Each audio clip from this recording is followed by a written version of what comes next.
Hello दोस्तों, कैसे हैं आप सब। मुझे उम्मीद है कि आप लोग बिल्कुल अच्छे होंगे, स्वस्थ होंगे, तंदुरुस्त होंगे। मैं आप लोगों के बीच बहुत सुंदर प्यारा सा टॉपिक लेकर आया है, जिस टॉपिक का नाम है त्रिभुज, यानी ज्योमेट्री। हम लोग शुरू किए हुए हैं, ज्योमेट्री का पार्ट 4 है। यदि आप मेरे चैनल पर नहीं हैं, सबसे पहले पार्ट 1, 2, 3 देखिए, 4 उसके बाद से 4 देखिए, ज़्यादा समझ में आएगा। अगर आ गए हैं तो इसको देख लीजिए, उसके बाद से उसको देखिएगा, लेकिन ज़रूर देखिएगा, क्योंकि पार्ट 1, 2, 3 में हमने काफ़ी जीरो लेवल से यह सीरीज़ शुरू किए हुए हैं। हाँ, हो सकता है कहीं ये पार्ट डायरेक्ट आप देखें, एडवांस लगे, तो आपसे सजेस्ट मेरा यही है कि आप पार्ट 1, 2, 3 देख लीजिए तो बेहतर होगा।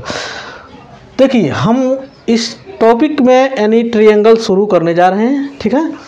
एनी त्रिभुज, यानी त्रिभुज नहीं, यानी ट्रायंगल, ठीक है। तो सबसे पहले हम लोग इसका परिभाषा जान ले, ये ट्रायंगल कहते किसे हैं। यानी ट्रायंगल 3 असंरेख बिंदुओं के समुच्चय को हम लोग क्या कहते हैं, ट्रायंगल कहते हैं, या किस कह सकते हैं। 3 असंरेख बिंदुओं से बनी बंद आकृति को हम लोग क्या कहते हैं, ट्रायंगल कहते हैं, नहीं त्रिभुज कहते हैं। हाँ, आपसे रिक्वेस्ट यही मेरा रहेगा कि आप अगर मेरे वीडियो को देख रहे हैं, अच्छा अगर लग रहा है तो आप कॉपी कलम जरूर लेकर बैठिए, ताकि जो मैं परिभाषा बोलूं और आप साथ ही साथ लिखते जाएं, ठीक है। ताकि मैं अगर वीडियो के दौरान मैं लिखना शुरू करूं तो वीडियो लंबा हो जाएगा, आपको अच्छा भी नहीं लगेगा, ठीक है। तो मैं परिभाषा बोलूं और आप लिखते जाएं, तो उसके लिए आपको कॉपी कलम लेकर बैठना पड़ेगा। हाँ, फिर से एक बार और सुन लीजिए। ये 3 असंरेख बिंदुओं से बनी बंद आकृति को हम लोग क्या बोलते हैं, समुच्चय बोलते हैं, ठीक है। अब देखिए, 3 रेखाखंड भी बोल सकते हैं। 3 रेखाखंड से बनी बंद आकृति को हम लोग क्या बोलते हैं, त्रिभुज बोलते हैं। जैसे PQR, ये क्या हो गया, हम लोग को त्रिभुज हो गया, ठीक है। त्रिभुज के फीचर यही होता है कि इसमें 3 भुजा होता है, यानी PQ, ठीक है, और QR और PR, ये तीनों क्या है, भुजा है। इसको क्या बोलते हैं, इस तीनों को बोलते हैं भुजा। क्या बोलते हैं, भुजा। इसको बोलते हैं भुजा। क्या बोलते हैं, भुजा, ठीक है। एकदम जीरो लेवल से हम शुरू कर रहे हैं। आपको शुरुआत में थोड़ा सा वोट लगेगा, लेकिन जब जैसे आप हम आगे बढ़ेंगे तो आपको मज़ा भी आने वाला है। इसके बीच के जो झुकाव है, इसको बोलते हैं कोण बोलते हैं। क्या बोलते हैं, कोण, ठीक है। ये बोलते हैं कोण, ये बोलते हैं कोण। ये जो पॉइंट है यहाँ पर, जहाँ पर दोनों रेखा मिल रही है, इसको बोलते हैं शीर्ष। क्या बोलते हैं, शीर्ष। तो मुझे उम्मीद है कि भुजा, कोण, शीर्ष आप समझ गए होंगे। इससे यह भी पता चल गया कि एक त्रिभुज के अंदर में 3 कोण होते हैं, 3 भुजा होते हैं और 3 शीर्ष होते हैं। इस सब को मिला दिया जाए तो उसको क्या कहते हैं, त्रिभुज कहते हैं। ये भी आप परिभाषा लिख सकते हैं, कोई दिक्कत नहीं है। ये 100% परफेक्ट है, ठीक है। अब आगे देखिए, अगला बात यह है कि त्रिभुज जौन होता है, angle P plus angle Q plus angle R जो हमने लिखा है, त्रिभुज के अंतः कोणों का योग 180 डिग्री का होता है। त्रिभुज के अंतः कोणों का योग 180 डिग्री के होता है, ठीक है।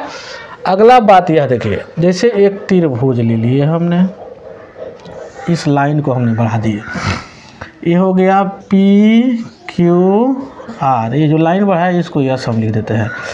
ये यहाँ पर जो कोण बनेगा ना, इसके सम्मुख 2 कोण के योगफल के बराबर होगा।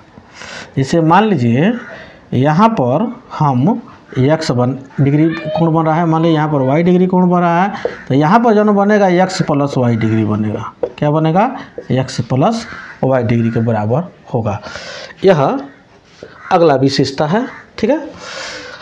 उसके अगले विशेषता देखिए, अब हम लोग इस विशेषता को तो समझ चुके हैं, लेकिन अब हम लोग यह बात जानना शुरू करें कि त्रिभुज के प्रकार कितने होते हैं। तो आप इसका स्क्रीनशॉट ले लीजिए, तब तक मैं इसको इरेज कर देता हूँ।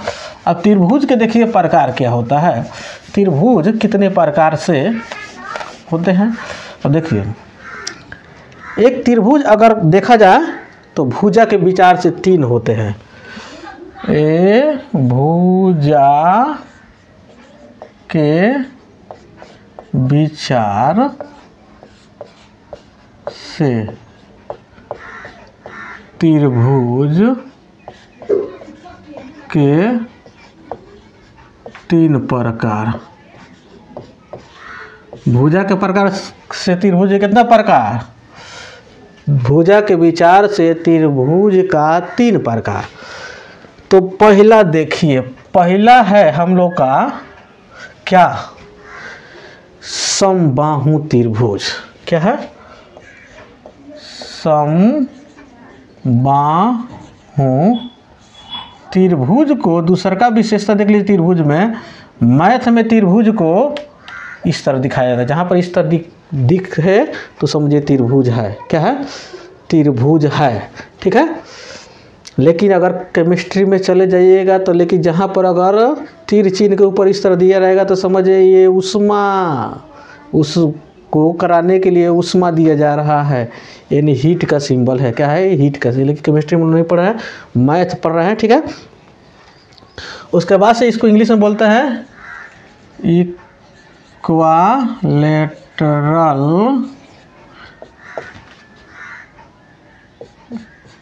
ट्रायंगल।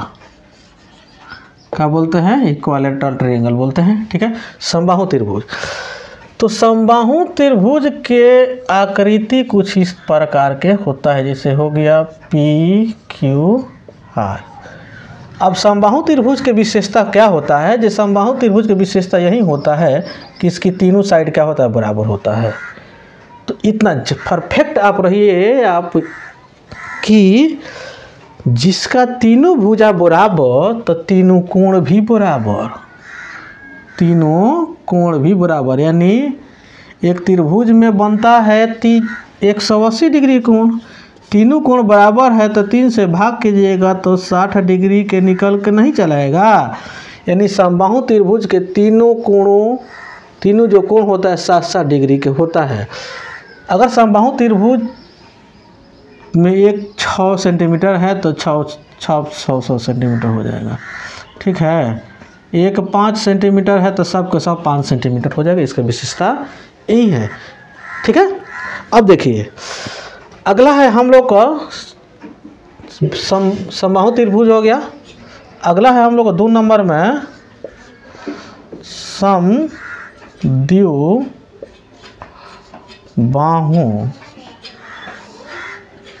त्रिभुज। क्या है, समद्विबाहु त्रिभुज।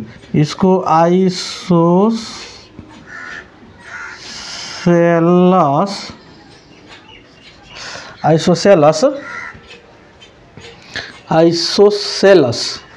ट्रायंगल बोलते हैं। क्या बोलते हैं, ट्रायंगल बोलते हैं, आइसोसेलस ट्रायंगल बोलते हैं।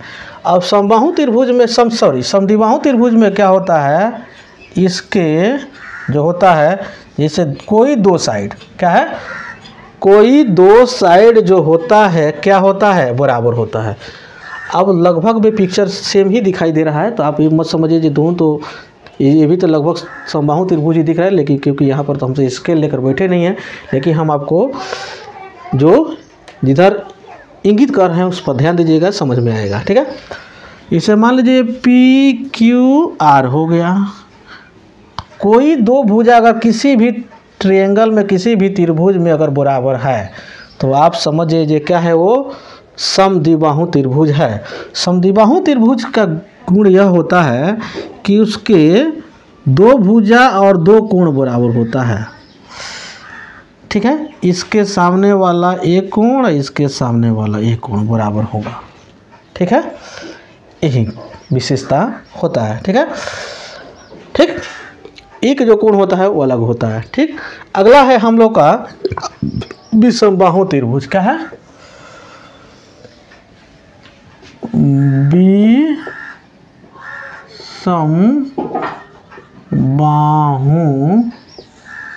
त्रिभुज। विषमबाहु त्रिभुज में क्या होता है कि इसमें कोई भी भुजा बराबर नहीं होता है। ठीक है, ये कोई भुजा जिससे मान लीजिए हो गया 2 सेंटीमीटर, ये हो गया मान लीजिए 5 सेंटीमीटर, ये हो जाएगा 7 सेंटीमीटर, ये बी और ये सी। ठीक है, तो जिस विषमबाहु त्रिभुज में कोई भी, यानी विषमबाहु त्रिभुज को इंग्लिश में बोलते हैं एस्केलेन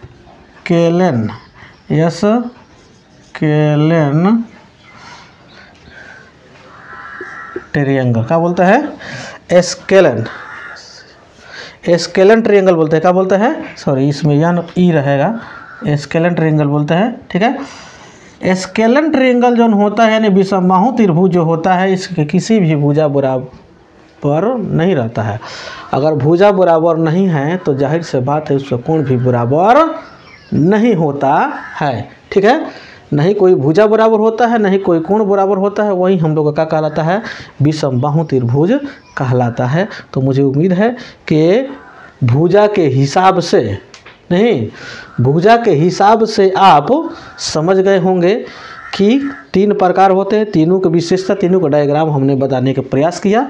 ठीक है, यह भी मैं आशा करता हूँ कि आप समझने का प्रयास किए होंगे तो ज़रूर समझ में आया होगा। अब हम लोग पढ़ चुके हैं जे भुजा के हिसाब विचार से त्रिभुज के 3 प्रकार, तो कोण के भी विचार से न भुजा के 3 प्रकार के होते हैं, यानी कोण के हिसाब से त्रिभुज 3 प्रकार के। सॉरी, तो देखिए मेरे कहने का मतलब यह है कि अगर कंप्लीट रूप से अगर पूछा जाए त्रिभुज के कितने प्रकार, तो आप बता सकते हैं कि त्रिभुज के 6 प्रकार। लेकिन अगर वही क्वेश्चन घुमा के पूछ दे त्रिभुज के भुजा के हिसाब से कितने प्रकार, तो 3 प्रकार। कोण के हिसाब से त्रिभुज के कितने प्रकार, तो 3 प्रकार। लेकिन टोटली अगर पूछ देता है केवल सिंपली एक ही लाइन में ये त्रिभुज के कितने प्रकार, तो आप बता सकते हैं कि त्रिभुज के 6 प्रकार होते हैं। ठीक है, 3 प्रकार का हम लोग डिस्कस कर चुके हैं। तीसरा और कोण के विचार से हम लोग करने जा रहे हैं। तो कोण के विचार से हम लोग इसका करने जा रहे हैं। तो सबसे पहले है हम लोग का एक्यूट एंगल, यानी पहला है हम लोग का न्यून कोण त्रिभुज। न्यून कोण त्रिभुज यानी एक्यूट एंगल ट्रायंगल। ठीक है, एक्यूट एंगल ट्रायंगल इसको बोलते हैं। क्या बोलते हैं? एक्यूट एंगल ट्रायंगल के नाम से जाना जाता है न्यून कोण त्रिभुज। तो न्यून कोण त्रिभुज क्या होता है? जे न्यून कोण, तो कोण है तो इसमें कोण के ही हम लोग बात करेंगे। तो पी हो गया, ये क्यू हो गया, ये क्या हो गया, आर हो गया। इसमें इसके हम लोग जानते हैं ये त्रिभुज के अंतः कोणों का योग 180 डिग्री के बराबर होता है नहीं, और 180 डिग्री बराबर होता है। तो तीनों कोण अगर मिलाया जाए तो 180 डिग्री होना चाहिए। लेकिन शर्त इसके साथ यही है जे 0 से बड़ा और 90 डिग्री से कम के तीनों कोण होना चाहिए। तीनों कोण जैसे यहाँ पर हम डाल दिए, जैसे मान लीजिए यहाँ पर 60 डाल लिए, तो यहाँ पर 70 डाल दिए नहीं, तो 7 6 13, 13 5 18 नहीं, तो इस तरह का होना चाहिए। ठीक है, तो देखिए 0 से बड़ा 90 से कम का है नो, तो 0 से बड़ा और 90 से कम का एंगल 3 ठो होना चाहिए। और तीनों का योगफल अगर 180 के बराबर है तो अब ये क्या कहलाएगा?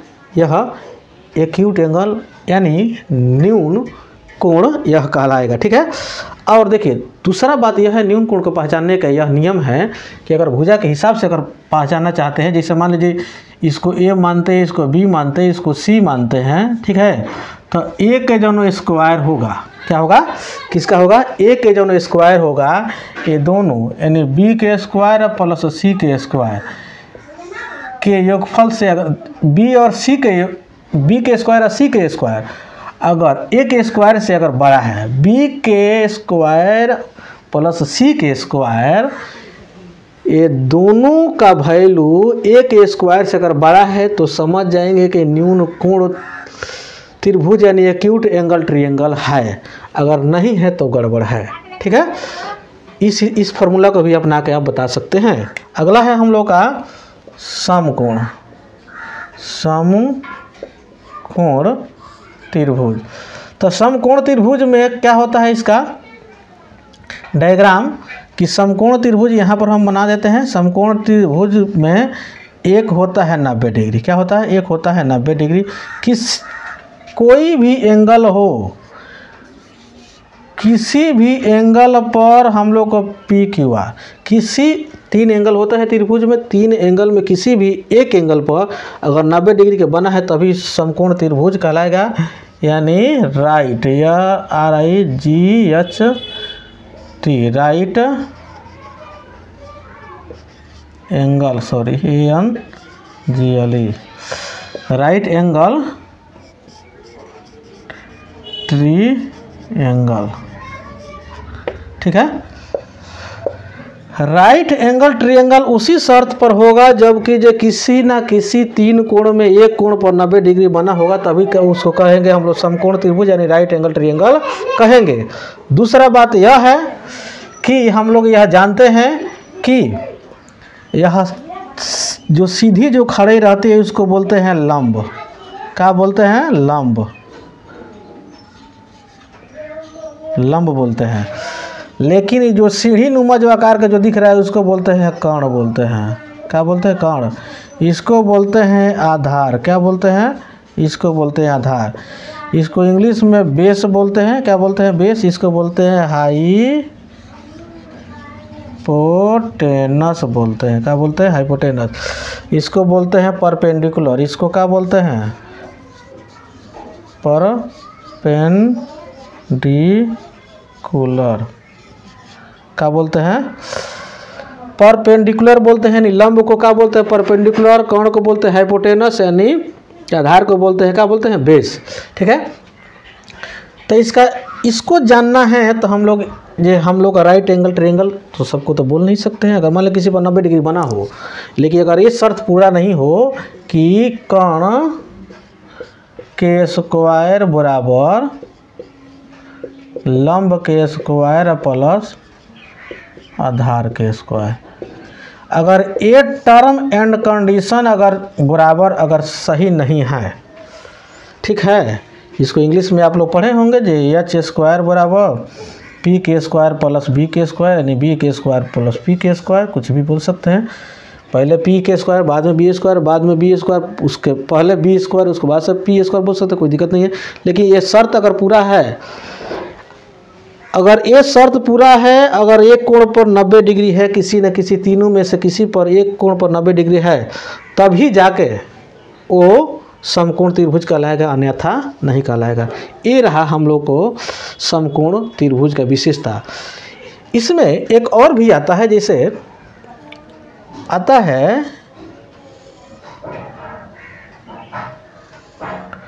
समद्विबाहु समकोण त्रिभुज होता है। क्या होता है, तो समद्विबाहु समकोण त्रिभुज के बारे में आप जान जाइए।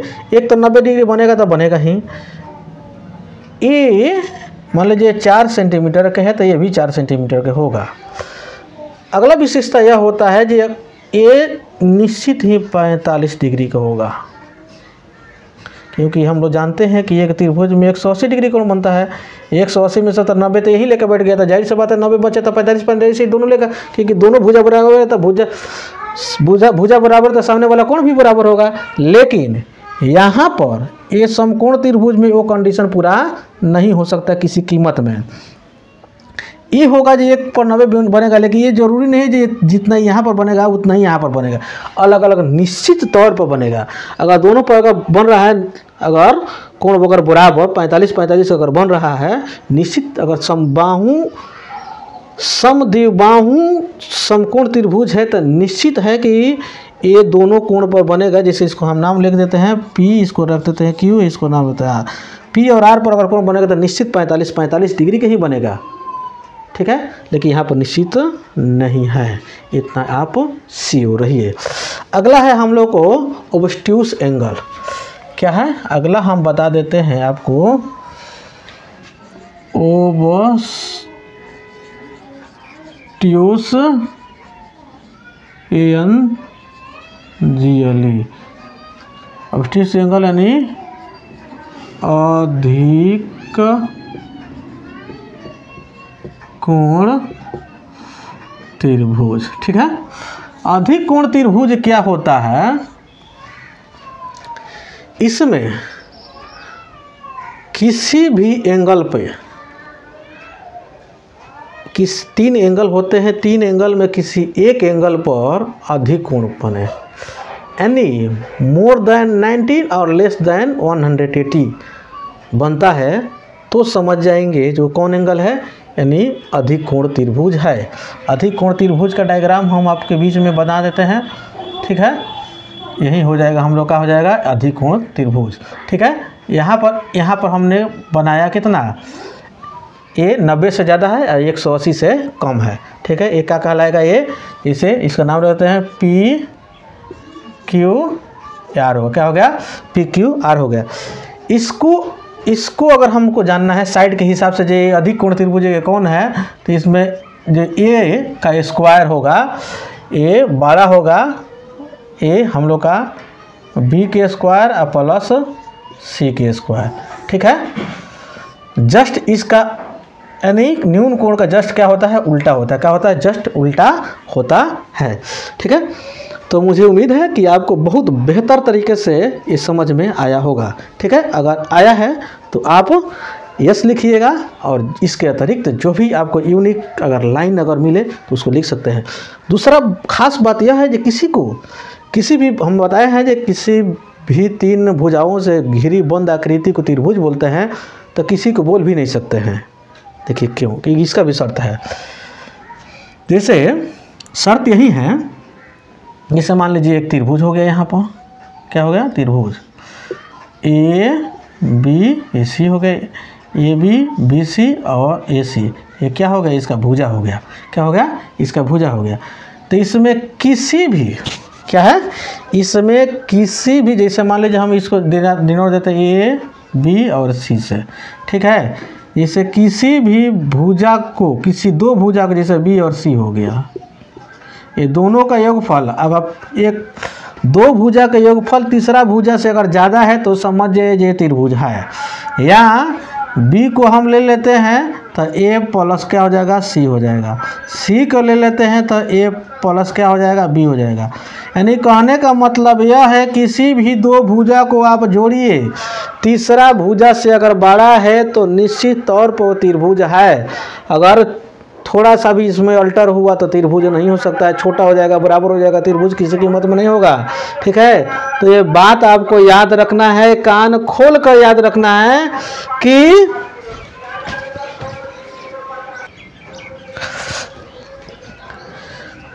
तो आप इतना समझ गए कि किसी दो भुजा को आप जोड़ें, तीसरा भुजा से अगर बड़ा है तो त्रिभुज है। या इसी को आप डिफरेंट में ले सकते हैं, जैसे किसी भी दो भुजा के, जैसे बी माइनस सी करे, अगर वो डिफरेंस पहला भुजा से अगर तीसरा भुजा, कोई दो भुजा के डिफरेंट तीसरा भुजा के अगर से बड़ा है तो समझिए तभी त्रिभुज है। बी को अगर लेते हैं तो ए माइनस सी हो जाएगा। ठीक, उसके बाद से अगर सी को लेते हैं तो हो जाएगा ए माइनस के बी। ठीक है, तो किसी भी आप दो भुजा को का डिफरेंट निकालिए, तीसरा भुजा से अगर बड़ा है तभी वो त्रिभुज है, अगर बड़ा नहीं है तो त्रिभुज भी नहीं है। इतना बात आप याद रखिए, त्रिभुज होने का शर्त है ये। त्रिभुज डायरेक्ट इस पर क्वेश्चन पूछ दिया जाता है अच्छे एग्जामों में। जब हम लोग क्वेश्चन प्रीवियस ईयर क्वेश्चन जब करेंगे तो उसमें हम आपको बताएंगे। ये बात हम आपको वो बेसिक क्लास में बताए थे, देखिए यहाँ पर एग्जाम्पल में पढ़ा हुआ है। ठीक है, तो मुझे उम्मीद है कि आपको ये सेशन अच्छा लगा होगा। अगर आपको सेशन ये अच्छा लगा है तो आपसे काइंडली रिक्वेस्ट है, नए हैं आप मेरे चैनल पर तो मेरे चैनल को सब्सक्राइब कर सकते हैं, बेल आइकन को प्रेस कर सकते हैं, ज़्यादा से ज़्यादा लोगों के बीच में शेयर कर सकते हैं। हाँ, इस चैनल पर भारत के हर एक प्रतियोगी परीक्षाओं के दृष्टिकोण से मस्ट इम्पोर्टेंट टॉपिक अपलोडेड है। जो कि चाहे मैथ में जाइए, चाहे हिस्ट्री में जाइए, चाहे फिजिक्स में जाइए, केमिस्ट्री में जाइए, बायोलॉजी में जाइए, साइंस में साइंस कर रहे हैं, हिस्ट्री में आपको मेडिवल हिस्ट्री, मॉडर्न हिस्ट्री और एंशिएंट हिस्ट्री ये कंप्लीट रूप से पढ़ा हुआ है। साइंस में कुछ किए हैं, कुछ बाकी है। मैथ में समझिए ये लास्ट हम लोग लगभग में हम लोग लास्ट कर रहे हैं, क्योंकि मैथ में लगभग 90% ऐसे टॉपिक है जो कि जो भारत के जनरल कंपटीशन के लिए मोस्ट इम्पोर्टेंट है। उस पर मैंने वीडियो बेसिक क्लास और प्लस PYQ करा चुके हैं। ठीक है, आप नए हैं तो सबसे पहले आप उन सब वीडियो को देख सकते हैं। इसी चैनल पे, इसी प्लेटफॉर्म पर पड़ा हुआ फ्री ऑफ कॉस्ट, किसी प्रकार की परचेज की व्यवस्था नहीं है। दूसरा बात यह है कि भारत के हर एक प्रतियोगी परीक्षाओं के लिए मोस्ट इम्पोर्टेंट है। और आप इस चैनल यूट्यूब पर एक्टिव नहीं रहते हैं, आप फेसबुक से इंटरेस्टेड है तो फेसबुक पेज पर भी मेरा वीडियो सेम वीडियो अपलोड होता है। वहाँ पर भी किसी प्रकार की परचेजिंग व्यवस्था नहीं है, फ्री ऑफ कॉस्ट, वहाँ पे जाकर देख सकते हैं। कहीं पर देखिए, लेकिन अपना कंसेप्ट पूरा कीजिए, पढ़ते रहिए, क्योंकि पढ़ेगा इंडिया तो बढ़ेगा इंडिया, नहीं पढ़ेगा इंडिया तो कौन बढ़ेगा, कैसे बढ़ेगा इंडिया। ठीक है, आप देखिए रहे हैं साक्षरता का दर कितना कम है, बेरोजगारी कितना ज़्यादा है। तो जब कंपटीशन के दुनिया है, ज़्यादा से ज़्यादा आप पढ़िएगा, ज़्यादा से ज़्यादा कंसेप्ट आपको क्लियर रहेगा, अच्छे से समझ में आते रहेगा, कोई प्रकार की दिक्कत नहीं होगा। अगर अच्छे से नहीं पढ़िएगा तो दिक्कत ही दिक्कत है। आपको धुआं किसी भी मैथ के टॉपिक अगर उड़ाना है तो आप शुरू से, कोई भी वीडियो मेरा है, कोई भी सीरीज है, उस सीरीज से शुरू से देखिएगा, तब समझ में ज़्यादा बेहतर तरीके से समझ में आएगा। क्योंकि सबसे पहले हम पार्ट 1 में बेसिक बताते हैं, उसके बाद से 2, 3 जो भी है पार्ट हम बनाते हैं वो PYQ कराते हैं, ताकि हमारा बेसिक भी बच्चा समझ जाए जो भी पढ़ रहा है, और उसके अतिरिक्त PYQ कराए तो जो भी उससे कन्फ्यूजन वाले कॉन्सेप्ट हो उससे क्लियर हो जाए। तो इसके अगले पार्ट जो होगा हम लोग का चतुर्भुज का होगा। चतुर्भुज के जितने भी प्रकार हैं सब हम लोग प्रकार को पढ़ेंगे, पूरे उसके विशेषता के साथ में, पूरे उसके एक एक गुण को हम लोग जानेंगे, ताकि उससे संबंधित कोई भी क्वेश्चन आए तो हम लोग उसका गर्दा उड़ा दें। इसके लिए आप इंतज़ार कीजिए। तब तक के लिए जय हिंद, जय भारत।